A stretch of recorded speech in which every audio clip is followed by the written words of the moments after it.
রাসূলুল্লাহ সাল্লাল্লাহু আলাইহি ওয়াসাল্লামকে একজন সাহাবী প্রশ্ন করলেন, ইয়া রাসূলুল্লাহ সাল্লাল্লাহু আলাইহি ওয়াসাল্লাম, মানুষের মধ্যে সবচেয়ে ভাগ্যবান কারা? মানুষের মধ্যে সবচেয়ে শ্রেষ্ঠ কারা বা ভাগ্যবান কারা, সর্বোত্তম কারা? তো নবী করিম সাল্লাল্লাহু আলাইহি ওয়াসাল্লাম উত্তরে বললেন যে মান তালা উমরুহু ওয়া হাসুনা আমালুহু, মানুষের মধ্যে সবচেয়ে ভাগ্যবান হচ্ছে তারাই যাদের নেক হায়াতকে লম্বা করা হয়েছে এবং নেক আমলকে বৃদ্ধি করা হয়েছে। মানুষের মধ্যে সবচেয়ে সৌভাগ্যবান তারা যাদের জন্য নেক হায়াতকে লম্বা করা হয়েছে এবং নেক আমলকে বৃদ্ধি করা হয়েছে, মানে নেক আমল দুনিয়ার জীবনে বেশি বেশি করার তৌফিক দেওয়া হয়েছে। এই মানুষেরা সবচেয়ে বেশি সৌভাগ্যবান। তো এই হাদিস থেকেই এই টপিকটা আসে যে কিভাবে আমরা সেই সৌভাগ্যবানদের অন্তর্ভুক্ত হব। আসলে নেক হায়াত লম্বা হওয়ার অর্থ কি, নেক আমল বৃদ্ধি পাওয়ার অর্থ কি, কোনগুলোই বা নেক আমল আর কোনগুলো বেশি বেশি করলে আমাদের হায়াতে বরকত আসবে। যেহেতু আমাদের টপিকটা কি, কিভাবে দুনিয়ার জীবনের এই সংক্ষিপ্ত হায়াতকে বরকতময় করব। আলটিমেটলি আমরা দুনিয়াতে থাকবো হয়তো 60 বছর, 70 বছর, 80 বছর, এই জামানায় আরো কম। এই জামানায় 40, 45, 50 মানুষ নাই হয়ে যাচ্ছে। আগেকার জামানায় মানুষ 100 বছর বাঁচত আর কি। তো এইখানে এই হাদিসটার ব্যাখ্যায় আসলাফগণ, আমাদের আসলাফগণ বলতে পূর্বসূরীরা, সাহাবায়ে কেরাম, তাবেঈন, তাবেঈন এবং আমাদের আকাবিরগণ, তারা তিনটা ব্যাখ্যা করেছেন যে এক, বয়সের মধ্যে বরকত হবে। বয়স ম্যাথমেটিক্যালি বৃদ্ধি পাবে এমন নাও হতে পারে, কিন্তু বয়সের মধ্যে বরকত হবে। যেমন কেউ যদি 40 বছরে কিছু কাজ করতে পারতো, সে 30 বছরে করতে সক্ষম হবে ইত্যাদি। মানে বয়সের মধ্যে বরকত হবে, সময় দীর্ঘ হবে, তার কাজে বরকত হবে, তার দিনে রাতে হায়াতে যৌবনে সবকিছুর মধ্যে আল্লাহ পাকের পক্ষ থেকে একটা বারাকা আসবে। আর এই বারাকাটা সাইন্টিফিক্যালি ব্যাখ্যা করা সম্ভব না, এটা আধ্যাত্মিক ব্যাপার। বারাকা আমাদের আসলাফগণ তাদের 60 বছর বয়সে যে যতগুলো কাজ করেছেন দিনের জন্য, আমাদেরকে 100 বছর হায়াত দিলেও মনে হয় আমরা সেটা করতে পারবো, সম্ভব না। তো বারাকা অন্য জিনিস, এটাকে মানে আমরা প্রোটেস্ট্যান্ট ভার্সনে বুঝতে গেলে সমস্যা।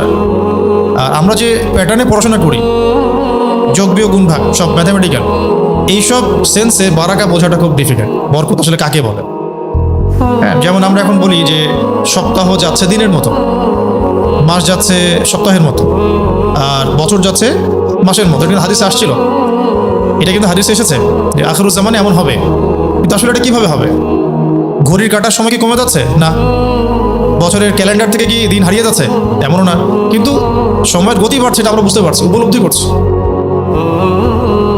আমরা যদি একটা দিন, অন্তত একটা দিন সম্পূর্ণ ডিভাইস থেকে মুক্ত থাকি, আর্লি ঘুমাই, ফজরের আগে উঠি, তাহাজ্জুদের সময় উঠি, তাহাজ্জুদ পড়ি, ফজরের নামাজ পড়ি, সকালবেলা কাজ করি এবং সারাদিন আমরা সুন্নাহ মাফিক জীবনযাপন করি, নিজেরাই বুঝতে পারবো যে আজকের এই দিনে আমি অনেক কাজ করতে পারছি। আর যদি দেখা যায় আমরা লেট নাইট ঘুমাই, উঠি একদম 12টা 1টায় বা 10টায়, সারাদিনে কাজ কমে গেল, দিন কোন দিকতে চলে গেল আমরা টের পেলাম। তো বারাকা অন্য ব্যাপার, এটাকে আমরা সাইন্টিফিক্যালি ব্যাখ্যা করতে পারবো না। আর এটা জরুরি না যে ইসলামের কোনো বিষয়কে প্রমাণ করতে বৈজ্ঞানিক ব্যাখ্যা লাগবেই, এটা জরুরি না। ঠিক আছে, এই মেজাজ থেকে বের হতে হবে যে প্রত্যেকটা বিষয়ের সাইন্টিফিক ব্যাখ্যা দেন। বারাকার সাইন্টিফিক ব্যাখ্যা দেওয়া সম্ভব না, এটা উপলব্ধি করা সম্ভব। ঠিক আছে, আচ্ছা, ওইটা অন্য আলোচনা। আমরা ইনশাল্লাহ একদিন বারাকা টপিক নিয়ে কথা বলবো। আজকে বলছি এই হাদিসটার ফাহাম। রাসূল সাল্লাল্লাহু আলাইহি ওয়াসাল্লাম যে বললেন সবচেয়ে সৌভাগ্যবান ব্যক্তি তারা যাদের জন্য নেক হায়াতকে লম্বা করা হয়েছে, নেক আমলকে বৃদ্ধি করা হয়েছে। আসলাফগণ বলেছেন নেক আমলকে বৃদ্ধি করা হয়েছে আর নেক হায়াতকে লম্বা করা হয়েছে, এর অর্থ হচ্ছে বয়সের মধ্যে বরকত হবে। 2 নম্বর একটা অর্থ এটাও হতে পারে যে প্রকৃতপক্ষেই বয়স বৃদ্ধি পাবে। হয়তো হায়াত ছিল, আল্লাহ ভালো জানেন, আমরা তো জানি না, মনে হতো যে 40 বছর বাঁচবে, 50 বছর বাঁচবে, আল্লাহ পাক বরকত দিয়ে দিয়েছে, বৃদ্ধি করে দিয়েছে। বৃদ্ধি করার পরে সেটা কত হবে সেটাও তাকদীর, সেটাও আগে থেকেই লেখা ছিল। এটা তার দোয়ার ফল বা কাজের ফল, নেক আমলের ফল। তো এটা একটা রিকোয়েস্ট থাকবে, তাকদীর নিয়ে অতিরিক্ত চিন্তা করবেন না। তাকদীর এই বিষয়টাকে নিয়ে অতিরিক্ত চিন্তা করতে যাবেন না, কারণ মিসগাইডেড হওয়ার সম্ভাবনা থাকে, ভাগ্য নিয়ে বেশি চিন্তা করতে থাকে। এটার কোনো কুল কিনারা খুঁজে পাওয়া আমাদের পক্ষে সম্ভব না। যদি কোনো ব্যক্তির বয়স 50 বছর হতো, সে তার কাজ দিয়ে, আখলাক দিয়ে, আমল দিয়ে, দোয়া দিয়ে এটা আল্লাহ পাক তাকে 60 বছর করে দিয়েছেন। ওই 60 বছরটাও আগে থেকে আল্লাহ পাক লিখে রেখেছিলেন। আল্লাহ পাক জানতেন যে জীবনের এই সময় গিয়ে সে তওবা করবে, ইস্তেগফার করবে, আমার পথে ফিরে আসবে, প্রচেষ্টা চালাবে, আমি তাকে বানাই দেব। ওইটা আমরা আমাদের এই যে ব্রেইন, বস্তুবাদী চিন্তার যে জগৎ, এটা দিয়ে ব্যাখ্যা করতে পারবো না। আর 3 নাম্বার হচ্ছে এটাও একটা অর্থ হতে পারে, আসলাফগণ বলেছেন সেই ব্যক্তির ইন্তেকালের পর তার কর্মগুলো আছে নেক আমল, এগুলো সারা দুনিয়ায় ব্যাপকভাবে সমাদৃত হবে এবং ছড়িয়ে পড়বে এবং যুগ যুগ ধরে মানুষ এর ফল ভোগ করতে থাকবে। যেমন আবু হানিফা রাহমাতুল্লাহ আলাইহি, তার কাজের ফল আমরা এখনো ভোগ করছি। ইমাম শাফিঈ, আহমদ বিন হাম্বল রাহমাতুল্লাহ আলাইহি, ইমাম মালিক রাহমাতুল্লাহ আলাইহি, সাহাবায়ে কেরাম, তাবেঈন, তাবেঈন, 4 ইমামগণ, ইমামদের যুগ, আকীদার ইমামগণ, হাদিসের ইমামগণ, ফিকহের ইমামগণ, সবার কাজের ফল আমরা ভোগ করছি না। এখনো শত শত না লক্ষ লক্ষ আরবি কিতাব আছে যেগুলো বাংলায় বা অন্য কোনো ভাষা অনুবাদিত হয় নাই। এমন হাজার হাজার লাখ লাখ আরবি বই আছে যেগুলো অনুবাদই হয়নি, এখন আমরা জানি না বই কি আছে। ইমাম বুখারী রাহমাতুল্লাহ আলাইহি যে হাদিসের কিতাব সংকলন করেছেন, এটা ফল এখন পর্যন্ত মানুষ ভোগ করছে প্রায় যে 1200 বছর হয়ে গেল, 1250 বছর হয়ে গেল। তারপরে তিনি দুনিয়াতে নাই, কিন্তু তার কীর্তি দুনিয়াতে নেক আমল অবশিষ্ট থেকে গেছে এবং এর ওসিলায় মানুষ উপকৃত হচ্ছে, তিনি সদাকায়ে জারিয়া নেকি পাচ্ছে। এটা একটা অর্থ হতে পারে লিমান তাআলা উমরুহু ওয়া হাসুনা আমালুহু। তো এখানে আসলাফগণ 3টা ব্যাখ্যা করেছেন। কয়টা? 1 নাম্বার কি বললাম? বয়স বাড়ার অর্থ হচ্ছে হায়াতে বরকত হওয়া, রিজিকে বরকত আসা, যেটা আমরা উপলব্ধি করতে পারবো কিন্তু সায়েন্টিফিক্যালি ব্যাখ্যা করতে পারবো না। 2 নাম্বার হচ্ছে প্রকৃতপক্ষেই বয়স বৃদ্ধি পাওয়া। যেমন আনাস রাদিয়াল্লাহু আনহুর বয়স ছিল 100 বছরের বেশি, বয়স মানে সত্যি সত্যি বৃদ্ধি পেয়েছে। রাসূল সাল্লাল্লাহু আলাইহি ওয়াসাল্লাম দোয়া, এটা সামনে আসবে হাদিসটা। আরেকটা হলো মৃত্যুর পর তার উত্তম স্মরণ, তার কীর্তিগুলোর উত্তম স্মরণ এবং বাস্তবায়ন। এখন যে বিষয়টাতে আসতে যাচ্ছি, যে কিছু আমল আমাদেরকে বলে দেওয়া হয়েছে যে আমলগুলোর মধ্য দিয়ে মানুষ তাদের হায়াতে এবং রিজিকে বরকত নিয়ে আসতে পারে এবং এই হাদিসের উপরে বাস্তবায়ন মানে আমল করতে পারে। এই হাদিসের উপরে লিমান তাআলা উমরুহু ওয়া হাসুনা আমালুহু। প্রথম যে আমলটা হলো যার দ্বারা মানুষের রিজিক এবং হায়াত বৃদ্ধিপ্রাপ্ত হয়, সেটা হলো উত্তম চরিত্র। উত্তম চরিত্র, এর মধ্যে অনেক কিছু পড়ে যায়, এটা অনেক বড় একটা কথা। এই উত্তম চরিত্র ব্যাখ্যা করতে গেলেই একটা পুরো দার্স প্রয়োজন। তো এটার ব্যাপারে সাহাবায়ে কেরাম, আমাদের আসলাফগণ, তারা যেটা বলেছেন যে কোরআনুল কারীমে আল্লাহ রাব্বুল আলামিন যা যা করতে বলেছেন সেগুলোকে করা এবং আল কোরআনের মধ্যে আল্লাহ পাক যা যা নিষেধ করেছেন এগুলোকে ছেড়ে দেওয়া। একইভাবে হাদিসের মধ্যে রাসূলুল্লাহ সাল্লাল্লাহু আলাইহি ওয়াসাল্লাম আমাদেরকে যা যা করতে বলেছেন এগুলো করা, আর যেগুলো ছাড়তে বলেছেন ছেড়ে দেওয়া। মানে কোরআন এবং সুন্নাহর সামগ্রিক জীবনে পরিপূর্ণ অনুসরণকে উত্তম চরিত্র বলা হয়। এটা হলো মূল কথা। তারপরে আসে অন্যান্য বিষয়গুলো, শুদ্ধতা, নম্রতা, বিনয়, আত্মসম্মানবোধ, এই বিষয়গুলো একটা একটা করে পয়েন্ট আসে। উত্তম চরিত্রের উপরে অনেক কিতাব আছে, ওগুলো ইনশাআল্লাহ আপনারা পড়তে পারবেন। আমি খালি পয়েন্ট আজকে বলে দিলাম যে উত্তম চরিত্রের মধ্য দিয়ে নেক আমলে এবং হায়াতের মধ্যে বরকত নিয়ে আসা সম্ভব। এবং একটা হাদিস এটাও বলা হয়েছে যে কিয়ামতের মাঠে মিজানের পাল্লায়, কিয়ামতের মাঠে যে মিজান উপস্থাপন করা হবে বা স্থাপন করা হবে, সেই মিজানের পাল্লায় উত্তম চরিত্রের চাইতে বেশি কোনো কিছুই ভারী হবে না। না নামাজ, মানে তাহাজ্জুদ, আমাদের অন্যান্য সাদাকা, নেক আমল, প্রচেষ্টা, এগুলোর চাইতেও উত্তম চরিত্রের ওজন বেশি হবে। আল্লাহ পাক আমাদের সবার চরিত্রকে সুন্দর করে দেন। এর জন্য একটা দোয়া আছে, আল্লাহুম্মা কামা আহসানতা খালকি ফাআহসিন খুলুকি, যেটা আমরা কি পড়ি? আয়না দেখার সময় পড়ি। আয়না দেখার সময় পড়ি। আয়না দেখার সময় যদি নিজের কাছে ভালো লাগে তাহলে অবশ্যই মাশা আল্লাহ বলতে ভুলবেন না। মাশা আল্লাহ লা কুওয়াতা ইল্লা বিল্লাহ, অথবা মাশা আল্লাহ, এতটুকু অন্তত। বাচ্চাকে দেখে ভালো লাগলো, নিজের বাচ্চা হোক, অন্য বাচ্চা হোক, কোনো কাপড় দেখে, কোনো গাড়ি দেখে, বা আপনার নিজের জমি দেখে, ফসল দেখে, নিজের সম্পদ দেখে ভালো লাগলেও বলতে হবে মাশা আল্লাহ লা কুওয়াতা ইল্লা বিল্লাহ। আর যদি এখানে ফখর আসে, অহংকার আসে, তাহলে ধ্বংস হয়ে যেতে পারে। মাশা আল্লাহ বলে ইনশাআল্লাহ এটা নষ্ট হবে না, চোখ লাগবে না।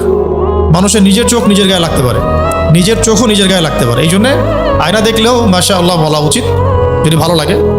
আর এটা বলা উচিত আল্লাহুম্মা কামা আহসানতা খালকি ফাআহসিন খুলুকি, আল্লাহুম্মা কামা আহসানতা খালকি ফাআহসিন খুলুকি, আল্লাহ আপনি আমার সৃষ্টিকে যেমন সুন্দর করেছেন আমার চরিত্রকেও এমন সুন্দর করে দিন। ঠিক আছে?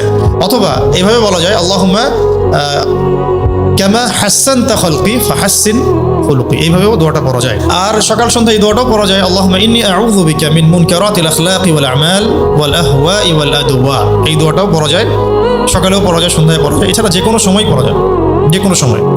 আল্লাহুম্মা ইন্নী আউযু বিকা মিন মুনকারাতিল আখলাকি ওয়াল আমালি ওয়াল আহওয়াই ওয়াল আদওয়াই, হে আল্লাহ আমি তোমার কাছে আশ্রয় প্রার্থনা করছি মন্দ চরিত্র থেকে।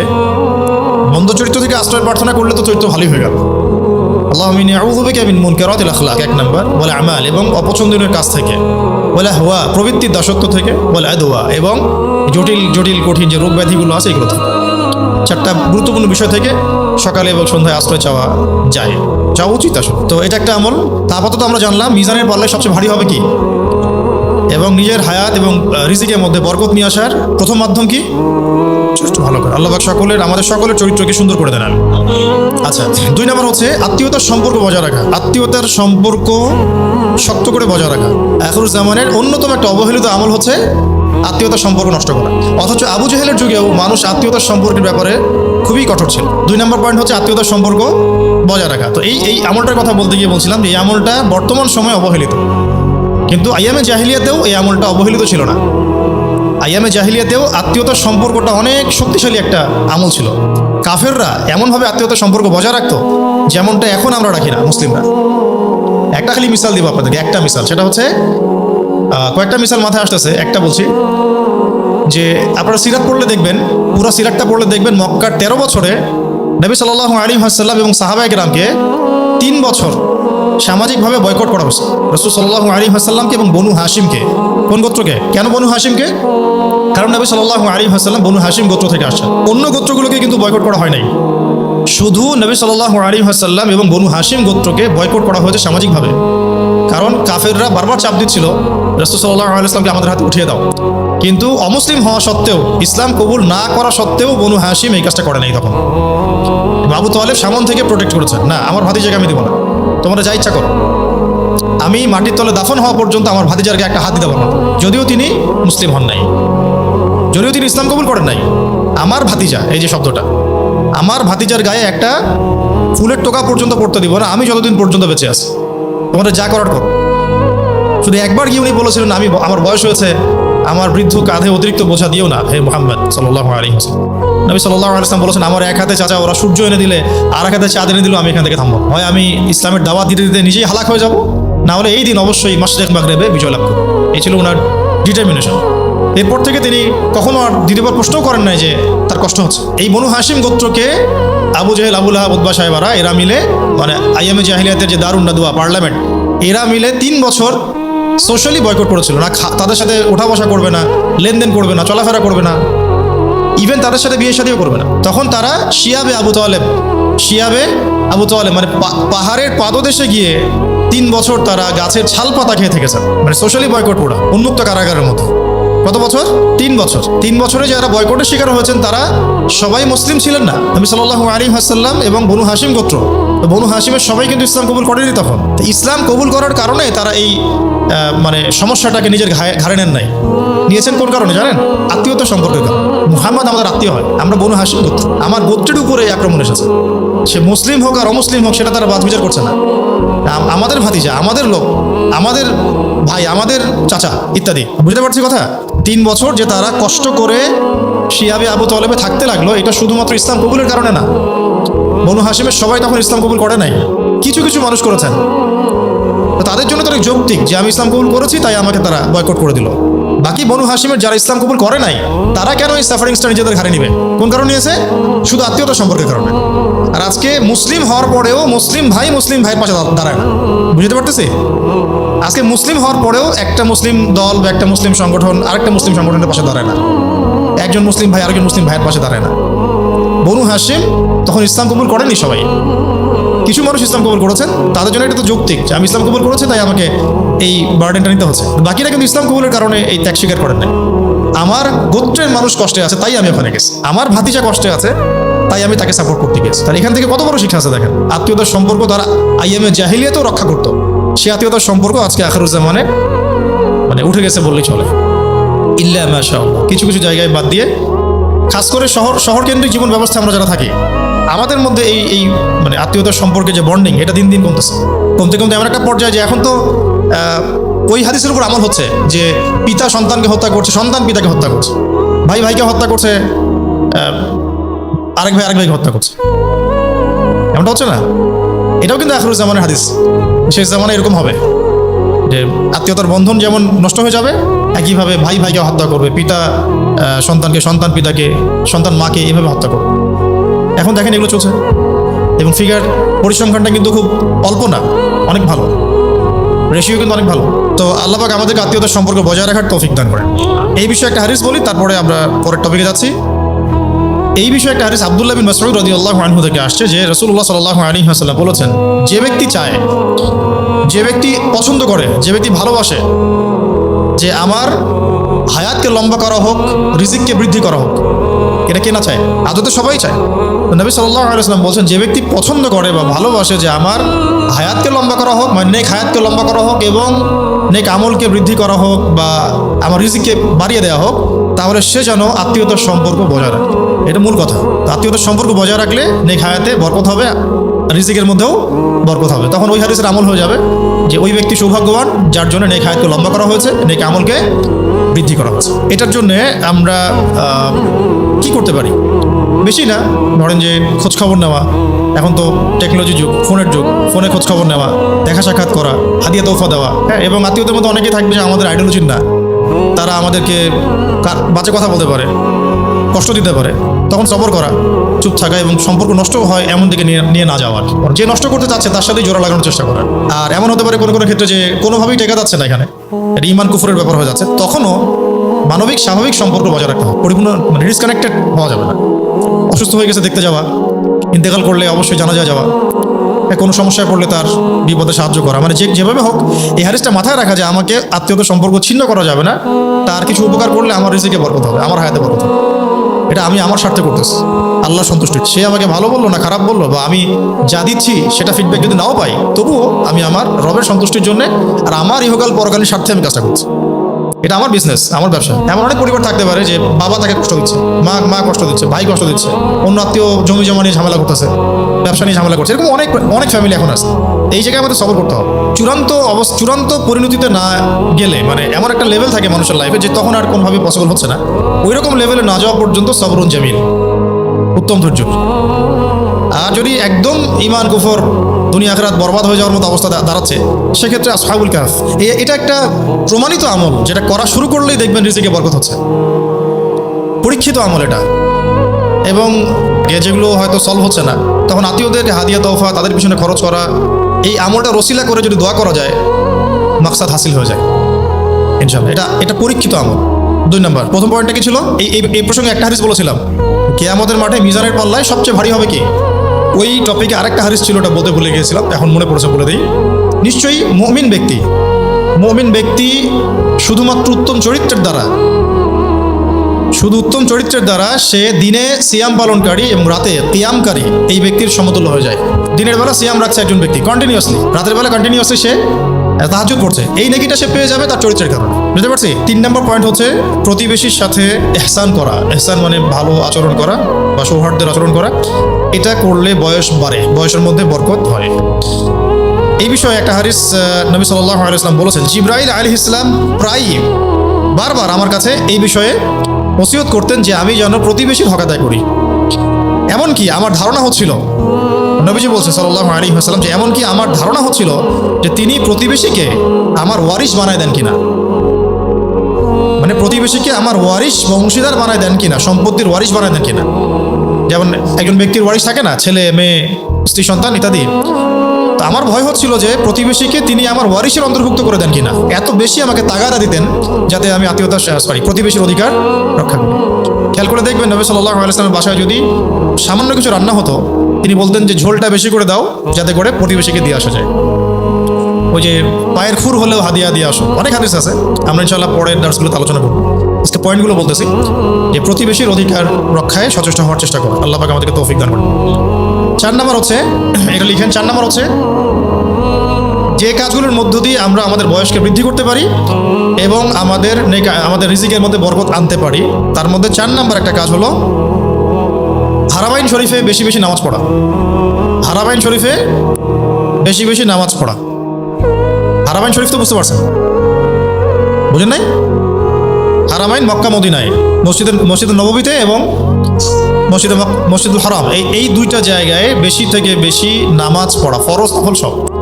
ফরজ প্লাস নফল যেটা সুযোগ হয় সেটাই। আমরা হারামাইন শরীফে বেশি বেশি নামাজ আদায় করতে পারলে হায়াতে রিজিকে বরকত হবে। কিভাবে হবে একটা মিসাল দিচ্ছি। রাসূলুল্লাহ সাল্লাল্লাহু আলাইহি ওয়াসাল্লাম ইরশাদ করেছেন যে আমার মসজিদে, মানে মসজিদে নববীতে, আমার মসজিদ মানে কোনটা? মদিনায়, মসজিদ নববীতে 1 রাকাত সালাত আদায় করা, 1 রাকাত নামাজ পড়া অন্য মসজিদের 1000 রাকাতের সমতুল্য। ঠিক আছে? মানে যদি মসজিদে নববীতে আমরা 2 রাকাত নামাজ পড়ি ফরজ নামাজ, 1000 ফরজ নামাজের নেকি হয়ে গেল। 1 রাকাত কেউ নফল নামাজ পড়েছে, 1000 নফল নামাজ পড়ার নেকি তার আমলনামায় যুক্ত। এবং দ্বিতীয় অংশে তিনি বলেছেন যে মসজিদুল হারামে, মানে মক্কায় মসজিদুল হারামে 1 রাকাত নামাজ পড়া অন্য মসজিদের 1 লক্ষ রাকাতের সমান। 1 লক্ষ রাকাত ফরজ নামাজ পড়তে আমাদের কত বছর লাগতে পারে? হিসাব করে আপনারা বের করতে পারবেন। 1 লক্ষ ওয়াক্ত, সরি 1 লক্ষ ওয়াক্ত, 1 লক্ষ ওয়াক্ত ফরজ নামাজ, মানে 1 লক্ষ ফজরের নামাজ, 1 লক্ষ জোহরের নামাজ, 1 লক্ষ আসরের নামাজ, 1 লক্ষ মাগরিব, 1 লক্ষ এশা পড়তে কত বছর লাগতে পারে? আপনারা বের করে হিসাব করে কত বছর লাগতে পারে? একদিনে 5 বার হয়, তাহলে এটা ক্যালকুলেট করলে বের হবে কত বছর লাগতে পারে আমার 1 লক্ষ ফরজ নামাজ পড়তে। ওইটা আদায় হবে একদিনের মধ্যে, একদিনে 5 ওয়াক্তে সেটা আদায় হয়ে গেল মসজিদুল হারামে। আমাদের অর্থনৈতিক সামর্থ্য হলেই হজ উমরা করা উচিত। এটার জন্য বয়সের অপেক্ষা করার দরকার নাই যে আমার বয়স হয় নাই, বিয়ে শাদী করি, বাচ্চা কাচ্চা হোক, মেয়ে বিয়ে দিব, তারপর হজে যাবো, এইসব ফালতু চিন্তাবাদ। সামর্থ্য হয়ে গেলেই হজ করা উচিত, উমরা করা উচিত। অন্তত উমরা তো করা উচিতই। ওই জায়গাগুলোতে না গেলে আপনি সিরাতের বিষয়গুলো বুঝতে পারবেন না। ওই লোকেশনগুলোতে, সিরাতের মোবারক জায়গাগুলো যদি আপনি ভিজিট না করেন, সেখানে ইবাদত না করেন, তাহলে উপলব্ধি করতে পারবেন না যে কোথায় কী হয়েছে। আর যদি নেককার কাফেলার মধ্যে না যান, নেককার মানুষদের, তাহলেও সমস্যা। কারণ তখন দেখা যাবে যেহেতু ওখানে আলেম নাই, বুঝিয়ে দেওয়ার মানুষ নাই, তখন দেখা যাবে যে আপনি যাচ্ছেন ঠিক আছে, আবার আসলেন, ভুলেও গেলেন, অতটা তাসির হলো না। শুধু নববীতে এবং হারাম শরীফে যদি আমরা বেশি বেশি নামাজ পড়ি, তাহলে ওই যে অনেক অনেক রাকাত, লক্ষ লক্ষ হাজার হাজার রাকাত নামাজের নেকি হয়ে যাবে। আবার যদি এই নামাজগুলো ওখানে জামাতে পড়তে পারি, তাহলে তো আরো 25 গুণ বেশি নেকি হবে, 27 গুণ বেশি নেকি, তাই না? ব্যাস। আচ্ছা, এটা গেল হারাম শরীফের ফজিলত। আচ্ছা, আরও আছে ওখানে মসজিদে কুবা আছে, সেখানে গিয়ে নামাজ পড়লে একটা কবুল ওমরার নেকি হয় 2 রাকাত নামাজ পড়লে। ঠিক আছে? মানে এইগুলো বুঝিয়ে বলা সম্ভব না, ওখানে যেতে হবে। সময় পেলে, সুযোগ হলেই অন্তত 7 দিন, 10 দিন, 1 মাস, 40 দিন থেকে আসতে হবে। জীবন পরিবর্তন হয়ে যায় অনেকের, ওখানে আল্লাহকে পাওয়া যায়, রাসূলকে পাওয়া যায়। যখন আপনি জান্নাতুল বাকিতে যাবেন, দেখবেন যে সাহাবায়ে কেরাম শুয়ে আছেন এখানে, সবাই নিজেকে তুচ্ছ মনে হবে। উপলব্ধি বোধ থাকতে হবে। এখন তো অনেক হৃদয় আছে, উপলব্ধি বোধই নাই। রূহ আছে, উপলব্ধি করতে পারে না। উপলব্ধি করার ক্ষমতাটা একটা বড় নিয়ামত। এবং এই জন্য আমি পরামর্শ দিই, হজ করার আগে, উমরা করার আগে অবশ্যই সিরাত পড়ে যাবেন। পুরা সিরাতটাকে ভালো করে পড়ে তারপর যাবেন, তাহলে বুঝতে পারবেন এই জায়গায় এই ঘটনা ঘটেছিল, এই জায়গায় ঘটনা ঘটেছে, এই জায়গায় এটা আছে। আমাদের মদিনা বিশ্ববিদ্যালয়ে অনেক ভাই আছেন মাশাআল্লাহ, ওনারা তো সিরাতের প্রত্যেকটা জায়গার উপর ওদের রিসার্চ আছে, গবেষণা আছে। আমরা গেলে আমাদেরকে ঘুরে ঘুরে দেখা যায় এই জায়গায় ভাই এটা হয়েছে, এই জায়গায় এটা হয়েছে। তো চোখের পানি আপনি ধরে রাখতে পারবেন না যদি সিরাত পড়া থাকে, আর দিলের মধ্যে এহসাস থাকে, এহসাস, উপলব্ধি। আল্লাহ পাক সবাইকে তৌফিক দান করেন, আমিন। আচ্ছা, আর এটা কি বললাম, কয় নাম্বার? 4। 5 নাম্বার হচ্ছে, এটা স্বাভাবিকভাবেই 5 নাম্বার হচ্ছে জামাতের সাথে নামাজ পড়া। জামাতের সাথে নামাজ পড়া, এই বিষয়ে হাদিস আপনারা সবাই জানেন, আমি রিপিট করছি যে ইমামের সঙ্গে সালাত আদায় করা একাকী নামাজ পড়ার চাইতে 25 বা 27 গুণ বেশি নেকির কাজ। তার মানে আমি 25 ওয়াক্ত ফরজ নামাজ পড়তে যতটা সময় লাগবে, 1 ওয়াক্ত ফরজ নামাজ জামাতে পড়লে আমার সেই নেকি হাসিল হয়ে যাবে। এজন্য জামাতের নামাজে পাবন্দি হলে আমার হায়াতে বরকত হলো, রিজিকে বরকত হয়ে গেল। এটা শেখার জন্য বা ধরে রাখার জন্য, জামাতে নামাজের পাবন্দি ধরে রাখার জন্য দিনই সার্কেলের সাথে থাকতে হবে, একা থাকা যাবে না। দিনী ভাইদের সাথে দিনী সার্কেলে থাকতে হবে এবং আল্লাহর রাস্তায় সময় দিতে হবে। কারণ আপনি আল্লাহর রাস্তায় সময় দিবেন, তাবলিগে যাবেন বা নেককার মানুষদের সাথে কোনো কাফেলায় যাবেন, সফরে যাবেন, তখন এটা পাবন্দ হবে, ধরে রাখতে পারবেন। দোয়া কবুল হবেই এমন বিশ্বাস রেখেই দোয়া করতে হবে যে আমার দোয়া কবুল হবেই ইনশাআল্লাহ। এরকম মানে কনফিউশনে থাকা যাবে না যে আল্লাহ পাক কি কবুল করবেন না করবেন না। আমাদের একজন উস্তাদ বলতেন, দোয়া করার সময় এমনভাবে দোয়া করবা যেন আল্লাহ পাক আমার এই দোয়াটা কবুল করবেন ইনশাআল্লাহ। এইরকম ইয়াকিন রেখে দোয়া করবা, ঠিক আছে? মিজাবের নিচে, মিজাব যেখানে বৃষ্টির পানিটা পড়ে, ওই নিচেও দোয়া কবুল হয়। আর একজন ইমাম, হিসনে হাসিন কিতাবের লেখক, উনার কিতাবের মধ্যে একটা জায়গায় নিয়ে আসছেন যে রাসূলুল্লাহ সাল্লাল্লাহু আলাইহি ওয়াসাল্লামের রওজা মোবারক, এখানে দোয়া করলে দোয়া কবুল হয়। তাকে জিজ্ঞাসা করা হয়েছে দলিল কোথায়, তাকে বলা হয়েছে যে দলিল কোথায়। উনি অ্যান্সার দিচ্ছেন সুন্দর করে, বইয়ের মধ্যে দেখবেন লিখছেন যে যদি এখানে দোয়া কবুল না হয় তাহলে দোয়া কবুলটা হবে কোথায়। রাসূল সাল্লাল্লাহু আলাইহি ওয়াসাল্লামের কাছে গিয়ে আল্লাহর হাবিবের মানে আমি উম্মাহ এই ওসিলা করে দোয়া কবুল না হলে আর কিভাবে হবে? দালিলিক আমল করা ভালো, আর দলিল খুঁজতে গিয়ে আবার প্রোটেস্ট্যান্ট ভার্সনে যাওয়া ঠিক না। সবকিছু ক মানে ক, খ মানে খ এমন না বিষয়। মাঝখানে অনেক কিছু আছে যেগুলো সাহাবায়ে কেরামদের অনেকের আমল থেকে, উম্মার ইজমা থেকে এগুলো প্রমাণিত, পরীক্ষিত কিছু বিষয়। এই জন্যে কখনোই আকাবের আসলাফদের এই মানে আইডিওলজি থেকে দূরে সরে যেতে হয় না। আমরা তাদের চেয়ে বেশি বুঝি না, তারা যেহেতু করেছেন আমি করতে অসুবিধা নেই। তো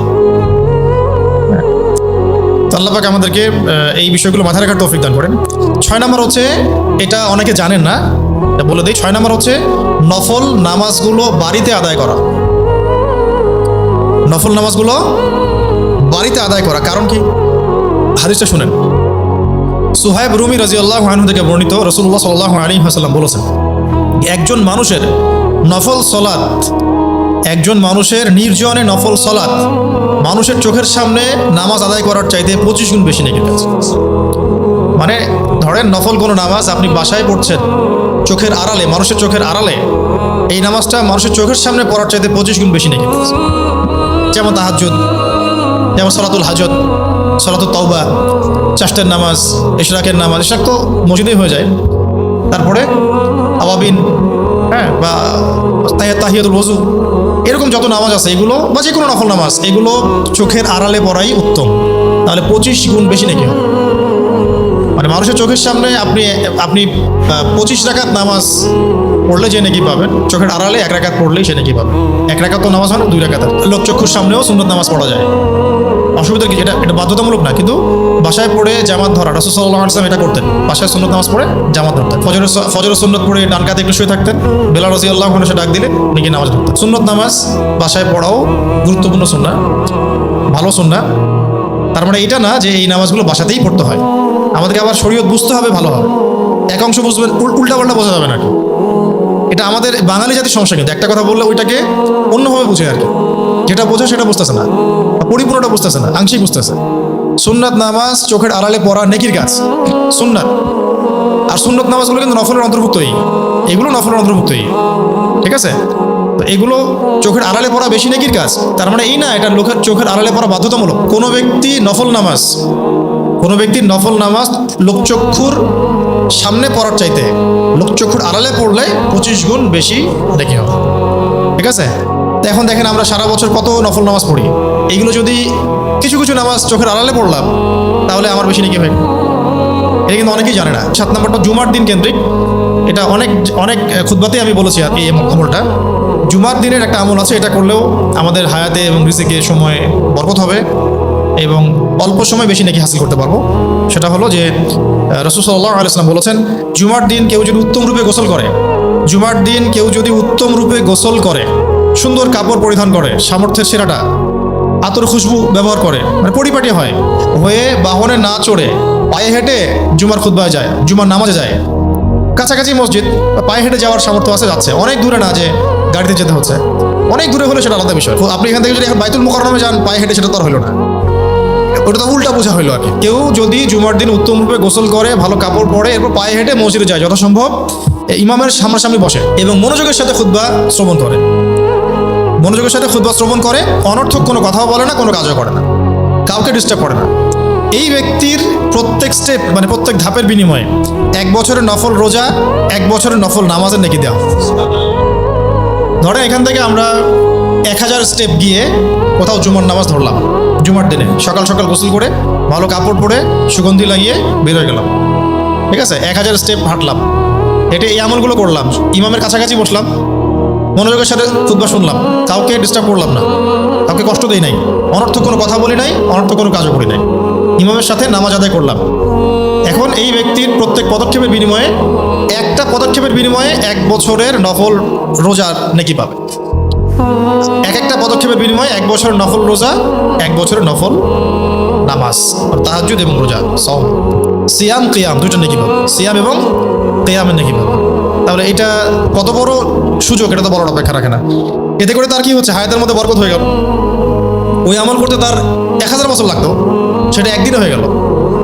এটাও একটা ফাহাম হায়াত এবং রিজিকে বরকতের। 8 নম্বর হলো চাষ্টের নামাজকে সংরক্ষণ করা। চাষ্টের নামাজকে সংরক্ষণ করা। চাষ্টের নামাজ কোনটা? ইশরাক চাষ্ট আলাদা, ঠিক আছে, একই নামাজ বাট টাইমিংটা আলাদা। ইশরাকের নামাজ হচ্ছে আমরা ফজরের নামাজ জামাতে পড়লাম, পরে জিকির আজগার তাসবিহ তাহলিল করতে করতে সূর্য উঠে গেল।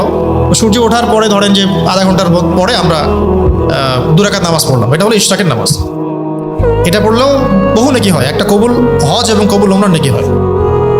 এটা যদি ইমামের সাথে জামাতে পড়ে ওইখানে বসে থাকে, বসে জিকির আজগার করে তেলাওয়াত করে তাসবিহ তাহলিল করতে থাকে, দোয়া করতে থাকে, সূর্য উঠে গেল, 2 রাকাত নামাজ পড়লো, ব্যাস তার আমল নামে একটা কবুল ওমরার নেকি হলো, কবুল হজ কবুল ওমরার নেকি হলো, কবুল হজ কবুল ওমরার নেকি হলো। এটা হলো ইশরাক। আর একটু পরে যদি পড়ে, তার চেয়ে একটু পরে ধরে যে 11টা পর্যন্ত টাইম থাকে হয়তো বা, না এরকমই তো। এখন তো ক্যালকুলেট করলেই দেখা যায়, অ্যাপসগুলোতে দেখা যায়, ক্যালেন্ডারে দেখা যায়, দিয়ে দেওয়া হয়েছে 10:30 পর্যন্ত না 11টা পর্যন্ত এমন টাইম থাকে। এর মধ্যে যে নামাজগুলো পড়া হয় এগুলো হলো চাষ্টের নামাজ।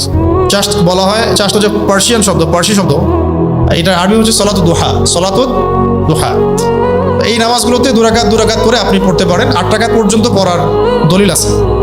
নবী সাল্লাল্লাহু আলাইহি সাল্লাম 8 রাকাত পর্যন্ত 2 করে ইশরাকের নামাজ চাষ্টের নামাজ পড়েছেন, মানে সলাতুদ দুহা আদায় করেছেন। এটার জন্য নির্দিষ্ট কোনো সূরা নাই, যে কোনো সূরা দিয়েই পড়া যায়, যে কোনো সূরা দিয়েই পড়া যায়। তবে অনেক বুজুর্গদের আমল থেকে এটা পাওয়া যায় যে তারা প্রথম রাকাতে ওয়াশ-শামসি ওয়া দুহাহা ওয়াল কামারি ইযা তালাহা ওয়ান নাহারি ইযা জাল্লাহা এই সূরাটা পড়তেন। আবার দ্বিতীয় রাকাতে গিয়ে ওয়া দুহা ওয়াল লাইলি ইযা সাজা মা ওয়াদ্দাআকা রাব্বুকা ওয়া মা ক্বালা এই সূরাটা পড়তেন। এটা নির্দিষ্ট নাই, অনেকে আমল করতেন। তারা আমল যে করতেন তাদের তো একটা তাসির ছিল না, তাদের তো একটা আধ্যাত্মিক চোখ ছিল, তারা বেনিফিটেড হয়েছেন। তো এইরকম নির্দিষ্ট কোনো সূরা নাই, আমরা যে কোনো সূরা দিয়ে পড়তে পারি। অনেকে এটা আমল করতেন। আবার প্রথম রাকাতে সূরা দুহা, দ্বিতীয় রাকাতে সূরা আলাম নাশরাহ লাকা সাদরাক, এইটাও আমল করতেন। এটার ব্যাপারে একটা হাদিস আছে, এটা শুনেন। সেটা হচ্ছে রাসূল সাল্লাল্লাহু আলাইহি ওয়াসাল্লাম বলেছেন যে তোমাদের শরীরের প্রতিটি জোড়ের উপরে, মানে 360টা জোড়ের উপরে প্রতিদিন সকালে একটা করে দান করা উচিত। এটা বললাম, এটা প্রতিটি সুবহানাল্লাহ একটা করে দান, প্রতিটি আলহামদুলিল্লাহ একটা করে দান, প্রতিটি লা ইলাহা ইল্লাল্লাহ একটা করে দান, প্রত্যেকটা আল্লাহু আকবার বলাও একটা করে দান, প্রত্যেকটা সৎ কাজে আদেশ করা একটা করে দান, প্রত্যেকটা অসৎ কাজে নিষেধ করা একটা করে দান। আর এগুলোর পরিবর্তে কেউ যদি 2 রাকাত চাষ্টের নামাজ পড়ে তার 360টা দানের নেকি হয়ে যাবে। 9 নম্বর ইশরাকের সালাত। ইশরাককে আলাদা করে বলার দরকার আছে? আর 9 নম্বর ইশরাকের সালাত, শুধু ফজিলতটা বলে দেই। ইশরাক তো বুঝতে পারছেন কোন নামাজটা, আর ফজিলতটা হচ্ছে, হাদিসটা শুনে রাখেন।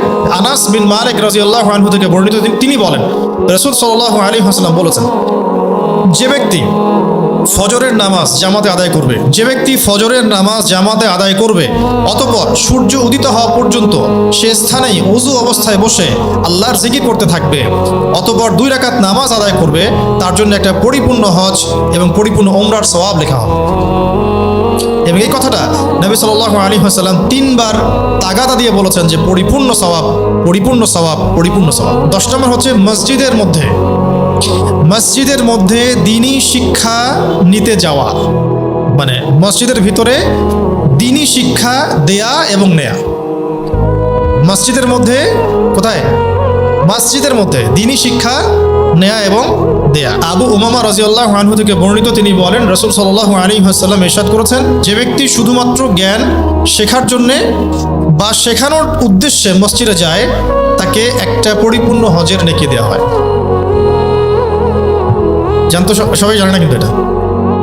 যে ব্যক্তি শুধুমাত্র দ্বীনের জ্ঞান শেখার জন্যে বা কাউকে শিক্ষা দিবে এই জন্য মসজিদে যায়, তার আমল নামায় একটা করে হজের নেকি দেওয়া হয়। মানে মসজিদে যে দার্সগুলো হয়, এটাতে যে দার্স দিচ্ছেন তিনি হজের নেকি পাচ্ছেন, সেটা আমিও জানতাম না এক সময়, এগুলো না পড়ার আগে। আর যারা এখানে দার্স শুনতে আসছেন তারাও অনেকে জানেন না যে এখানে এত বড় নেকি সুযোগ আছে। আবার মক্তবের ক্লাসগুলো, কোরআন শিক্ষার ক্লাসগুলো, হাদিসের তালিমগুলো, এগুলোতে এই নেকি হয়। তো এটা দ্বারা শুধু মানে মসজিদি উদ্দেশ্য এমন নাও হতে পারে, যে কোনো দিনই আসর যেখানে দিন শিক্ষা দেওয়া হচ্ছে বা শিখছে মানুষ, এটাও তার মধ্যে অন্তর্ভুক্ত হবে। 10টা বিষয় জানলাম, যে 10টা কাজের মধ্য দিয়ে আমরা আমাদের দুনিয়ার সংক্ষিপ্ত জীবনের যে হায়াত, এটাকে বরকতময় করতে পারি, আমাদের আমলগুলোকে বাড়াতে পারি। আমাদের টপিক ছিল কি, যে কোন কোন কাজগুলোর মধ্য দিয়ে আমরা আমাদের দুনিয়ার জীবনকে কি করব, বরকতময় করব। এবং ওই হাদিসের অন্তর্ভুক্ত হব যে নবী সাল্লাল্লাহু আলাইহি ওয়াসাল্লাম বলেছিলেন যে সবচেয়ে সৌভাগ্যবান ব্যক্তি তারা যাদের জন্য লিমান তালা উমরুহু ওয়া হাসুনা আমালুহু, যাদের জন্য নেক হায়াতকে দীর্ঘ করা হয়েছে এবং নেক আমলকে বৃদ্ধি করা হয়েছে। আল্লাহ পাক আমাদের সবাইকে তাদের অন্তর্ভুক্ত হওয়ার তৌফিক দান করেন, আমিন। সবাই দোয়া পড়ি আমরা, সুবহানাকা আল্লাহুম্মা ওয়া বিহামদিক আশহাদু আল্লা ইলাহা ইল্লা আনতা নাস্তাগফিরুকা ওয়া নাতুবু ইলাইক। আসসালামু আলাইকুম ওয়া রাহমাতুল্লাহি ওয়া বারাকাতুহু।